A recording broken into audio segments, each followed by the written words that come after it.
سلامونه احترامات په دې هیله چې روغ او جوړ او د صحت په جامو کې پټ اوسئ. سایبر پښتو ته ښه راغلاست. په دې ویډیو کې به موږ او تاسو ان شاء الله نن چې دی په فنکشنز with the parameters دې باندې کار کوو. تیر ویډیو کې چې دی موږ په فنکشنز باندې کار کړی او دې ویډیو کې ان شاء الله موږ دا پکې لولو چې راکه موږ سره یو فنکشنز وي او هغې کې پارامترز وي نو څنګه کولی شو پارامترز پکې موږ یوز کوو. همداسې په دې ویډیو کې به موږ ان شاء الله تاسو سره چې دی په فنکشنز with return value په دې باندې هم کار کوو او یو بل ټاپک دی چې global and local variable. په دغه دریو ټاپک باندې به موږ ان شاء الله په دې ویډیو کې کار کوو. راځم فنکشنز with parameters څه ته وایي. په تیره ویډیو کې تاسو فکر وکړئ تاسو ته موږ ویلو که چېرته موږ داسې اوس دغه 3 لاینه کوډ دی یا ډېر زیات لاین کوډ وي نو هغه چې دی موږ ډېر شارټ ځای کې راټولو او هغه چې دی بیا په دغه یو فنکشن کالینګ سره که زموږ دویم ځل په کار شي هغه بیا موږ ایزیلی دلته یوز کولی شو. نو که داسې یوز موږ دلته ویریبل په کار دی مونږ یو دو ویلیو په کار دی چې یاره مونږ ډایرکټلی دا خو اوس داسې شو چې زمونږ همدا ویلیوز هلته په کار وو. صحیح ده کار چېرته زمونږ دغه ویلیوز په کار وي نو دا به زه هغه ځای کې یوز کوم. خو داسې وي که چېرته اوس زما بیل ویلیوز په کار دي. فار ایگزامپل دغه ایگزامپل کې زه تاسو ته اوس ښیم. زه راځم دا لږ سلایډ شو کم. زه راځم دلته ګورم تاسو ته ویم ګوره فار ایگزامپل یو ځل زما په د دې دواړو سم په کار دی یا اډیشن مې په کار دی د 10 او 20 بل ځای کې زما د 10 او 40 په کار دی نو دا خو یو شان ویلیوز نه شو کنه. نو همدغه دی ته موږ بیا پیرامیټرز یوز کوو په فنکشنز کې نو د دې له لارې بیا موږ کولی شو ډفرنٹ ویلیوز چې دي هغه په د فنکشن کالینګ له لارې بیا په ډفرنٹ ځایونو کې واخلو. ګوره دلته دی موږ سره ډفرنٹ ویریبلز دي. صحیح ده اوس دلته یو ویریبل چې دی 10 دی بل 20 دی. دا که موږ دواړه جمع کوو نو دې ریزلټ څه شی 30 شو. که دا بل ځای کې جمع کوو د دې ریزلټ څه شی شو 70 دا همدې دا څه شو 80 شو. صحیح ده نو دا ګوره مختلفو ځایونو کې موږ دا کلکولیشن وکړو. نو که غواړو موږ دا په یو شارټ طریقې سره وکړو نو دې لپاره موږ فنکشن with parameters څخه کار اخلو.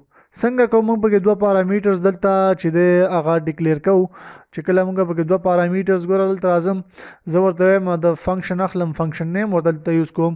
یو پارامتر چې دی دلته پکې څومره تاسو څومره پارامترز وغواړئ هغومره پارامترز چې دی تاسو په دلته یوز کولی شئ. دلته راځم زه فار ایگزامپل دوه پارامترز چې دی زه اخلم لکه دلته چې ما A او B اخیستی دی او د هغې کلکولیشن چې دی زه بیا دلته په دغه سټیټمنټ له لارې کوم او چې کله زه بیا یو ځای کې هغې ته ریزلټ یا ویلیو ورکوم نو هغه زه څه شی کوم فنکشن کالینګ کې کوم. دلته زه تاسو دا وایم چې کله موږ په فنکشن کالینګ کې دا اوس ګوره فنکشن کالینګ دی دا تاسو ته ما تیره ویډیو کې ویلو نو چې کله زه ویلیو ورکوم نو دلته پارامتر دی دلته به آرګومنټ وي. کله چې موږ فنکشن کالینګ کې هغه ویلیو ورکو هغې ته به آرګومنټ وي خو چې کله په فنکشن ډیفینیشن کې کومه ویلیو هغه ویلیو وي هغې ته بیا پارامتر وي. څنګه به کېږي دلته فنکشن ته فار ایگزامپل دلته موږ فنکشن نیم ورکړی دی دې ته راځم زه فار ایگزامپل ته مې 10 ورکړه دلته مې 20 ورکړه. صحیح ده دا ویلیو ځي دلته چې کله پاس وي دا آرګومنټ 1 زی پارامتر 1 ته آرګومنټ 2 زی پارامتر 2 ته بیا پې څنګه چل کېږي بیا پې دلته اوس ګوره سټیټمنټ چې کوم اپریشن ورته موږ ورکړی هغه پې ترسره کېږي.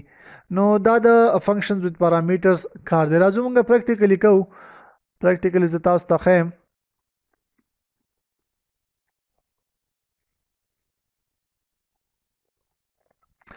زه راځم فار ایگزامپل دلته رالم یو فنکشن اخلم. صحیح ده فنکشن مې واخسته رالم دې له مې نامه ورکړه. زه راځم دلته دوه پارامترز اخلم. فار ایگزامپل زه ورته یم چې یاره فرست نیم او لاست نیم. صحیح ده دا ما دوه پارامترز واخسته. زه ورته ویم چې یاره دغه دوه پارامترز دي ما ته چې دی شو کړي. دلته راځم زه ورته یم ډاکومنټ ډاټ رایټ نو زه ورته یم چې دا دې ما ته څه شی شو کړي فرست نیم دې راته شو کړي او بیا دې داسې وکړي چې لاست نیم دې راته شو کړي. صحیح ده زه راځم دا مې ورته وویلې. دلته زه راځم اوس څه شی کوم چې دا ما ته شو کړي زه باید څه شی وکړم زه باید فنکشن کال کوم چې فنکشن کال کوم زه راځم دلته ورته اوس فنکشن کال کوم.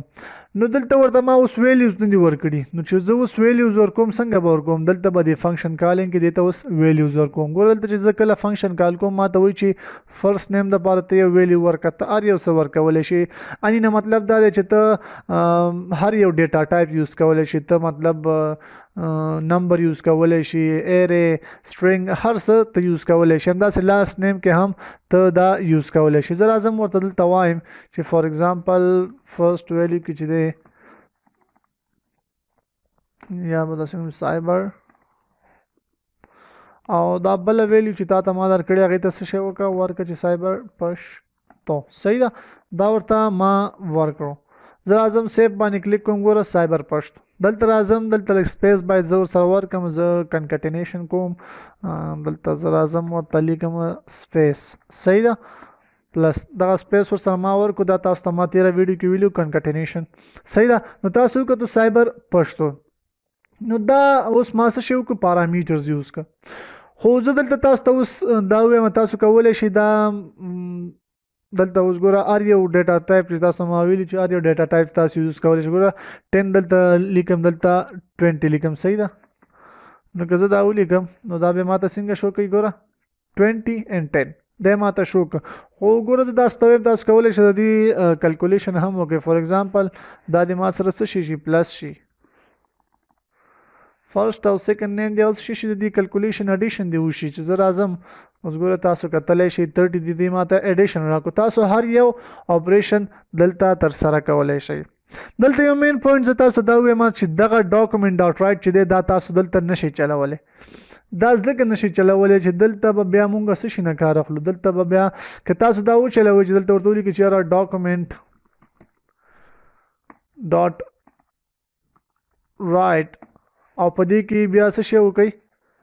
تاسو دغه فنکشن وچلوئ. نو دا به تاسو ته نه چلیږي. ګوره انډیفاینډ راغی. دا خو ما ته د کوم دغه چې راغی ډیمو دغه کال شو خو انډیفاینډ ورسره راغی. نو دا ولې؟ دا ځکه چې دلته دې دپاره موږ د فنکشن ود ریټرن ویلیو سره دا دغه کوم. دا څه کار کوي؟ دا کار کوي چې موږ ته دغه ویلیو هغه ویریبل ته پاس کوي. څنګه؟ راځم تاسو دې باره کې وایم چې کله زه وغواړم فار ایگزامپل زه وغواړم چې دا ډاکومنټ ډاټ رایټ دی یو ویریبل ته پاس شي. زه راځم داسې کار کوم. ګوره دلته دا یو ویریبل ته پاس کوم، ورته لیکم چې فرست نیم یا سوري دا فرست نیم او سیکنډ نیم به لرې کم. دا به دې ته ولیکم چې نمبر 1 and نمبر 2. صحیح ده. زه راځم دا دواړه ویلیوز نمبر 1 پلس نمبر 2 دا دواړه د اډیشن کوم. نو زه اوس کولی شم چې څه وکړم؟ د دې دواړو اډیشن دلته وکړم. ډاکومنټ ډاټ رایټ سوري دلته ما نه څه شی پاتې شو. دلته به ورته ولیکم چې ریټرن A. ما ته A ریټرن که. صحیح ده. دا چې زه اوس دلته ورته لیکم نو دلته اوس زه دا ډایرکټلی پاس کوم. ورته لیکم چې ډیمو په ډیمو کې څه شی واله ما ته په ډیمو کې واخله 20 and 30 دا نمبر ما ته واخله. زه دا سیف کوم. تاسو که 50 ما ته راغله خو په هغه تیر ځای کې چې ما ته پارامیټرز وو هغلته ما دا ویلیو نه و ریټرن کړی. چې نه مې و ریټرن کړی نو ما دا ډایرکټلی ډاکومنټ ډاټ رایټ کې نشو اخیستلی. صحیح ده. دا فنکشن مادي کې نشو اخیستلی. نو دلته تاسو دا وکړه. صحیح ده. دا د ریټرن ویلیو کارو. زه تاسو ته اوس دلته تاسو دې کې کولی شئ دی یو بل مثال تاسو هم دلته ویم. فار ایگزامپل دا دوه ویلیوز ما ټوټل که. صحیح ده. یا دلته زه لږ دا تاسو پې ډېر پوه کړم. دلته ورته یم چې یاره میث انګلیش and DLD. صحیح ده. دا 3 مارکس ما واخیسته. زه راځم دلته ورته وایم چې پرسنټیج دا از ایکول ټو څه شی ورته لیکم؟ اوس ورته لیکم چې میث پلس انګلیش پلس DLD. دا مارکس ما ته جمع کا. چې کله دې جمع که د دې ما ته پرسنټیج راوخی. تاسو کولی شئ دا پرسنټیج دلته ورته ډایرکټلی ورکړئ. ورته چې پرسنټیج راواخله او په 300 یې ډیوایډ کا او دا څه شی کا 100 سره ضرب کا. چې دا دې سره ضرب شو نو دغه ویلیو به څه شی شي؟ دا ویلیو به ریټرن شي دې پرسنټیج ته. د پرسنټیج ته چې ریټرن شو زه به راشم دغه دا به څه شی شي ډایرکټ به د ډیمو دغه ته ورشي دې کې چې څه شی سټور دی هغه به دې ته لاړ شي زه به راشم دا به څه شی کم ویریبل سره به دا یو ویریبل سره به دغه کم ورته ویم چې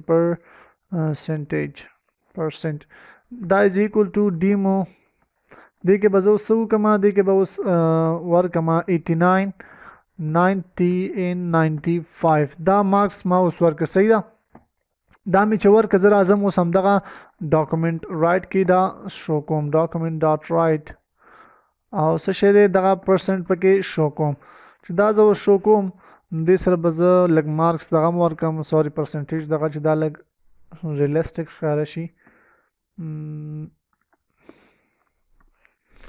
زه دا سیف کوم ګورئ 91.33 دا پرسنټیج شو د دې مارکس دا پرسنټیج صحیح ده کولی شي تا اوس ګوره دا پرسنټ چې دی لاړو دی ته دا سوري دا پرسنټیج راغی دا جمع شو دغه ټول کلکولیشن راغی بیا دی ته څه شی شو دی ته پاس شو چې دې ته پاس شو دا په دې کې سټور شو او دلته ډایرکټلی موږ ته رزلټ راوښوده صحیح ده دا د ریټرن کار او فنکشن وذ د ریټرن ویلیو دا د دې کارو یو شی زموږ نه بل دلته اوس راځو چې سټډي کوو ګلوبل لوکل ویریبل دا څنګه کار کوي او څه ته وایي زه راځم تاسو ته دې باره کې وایم دغلته اوس ګوره تاسو ته ځکه وایم چې 95 ورکړم دا خپل سکور چینج کوي خپل پرسنټیج چینج کوي ګلوبل اند لوکل ویریبل څه ته وایي دا دې ته وایي چې که زه د فنکشن نه بار یو ویریبل یوز کوم صحیح ده نو هغې ته وایي ګلوبل ویریبل زه دلته یو ویریبل خلم a is equal to 5 صحیح ده او دا څه شی کوم او دلته که دغه دا دلته راځم دلته دا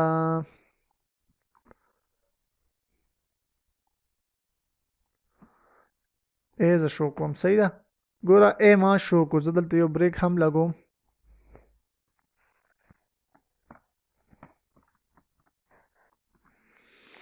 د ای ویلیو ما شو کا زه دغه اوس دلته چې موږ د فنکشن نه بار کوم ویریبل یوز کړی دی ته وایي ګلوبل ویریبل دغه ویریبل زه په هر ځای کې یوز کولی شم په دې جاوا سکرپټ کې چې زما چېرته هم زړی زه دا ویریبل دوباره یوز کولی شم خو دې پر ویریبل د تاسو کتلی شئ چې دغه ویریبل زه بیا دوباره نشم یوز کولی دا اونلی په دغه فنکشن کې زه یوز کولی شم دې فنکشن دغه بریکټس تاسو ګورئ یو دا یو دی دا یو او یو دا یو دی په دې دننه چې زما دا ویریبل چرته هم پکار وي دا زه په دې کې یوز کولی شم نو دې ته وایي لوکل ویریبل نو دا د لوکل او ګلوبل ویریبل فرق و دغه به زموږ پر روانو ویډیوز کې پکار شي نو دې له وجې مې تاسو ته دا ګلوبل او لوکل ویریبل باره کې تاسو ته ډفرنس درښودو نو دا چې زموږ ویډیو د function with the parameters and function with return value امید دی چې تاسو په دې ویډیو باندې پوه شوي یې او ډیر څه مو ترې زده کړي وي د فنکشنز باره کې زموږ نیکسټ ویډیو چې دی هغه به د ایونټس باره کې وي چې ایونټس څه ته وایي او څنګه کولی شو موږ په جاوا سکرپټ کې ایونټس جوړ کړو د جاوا سکرپټ له لارې او HTML له لارې نو دا به موږ انشاءالله په نیکسټ ویډیو کې وایي امید دی چې د دې ویډیو څخه تاسو ډیر څه لاسته راوړي وي او اوس دپاره ښه وخت درته غواړم الله پامان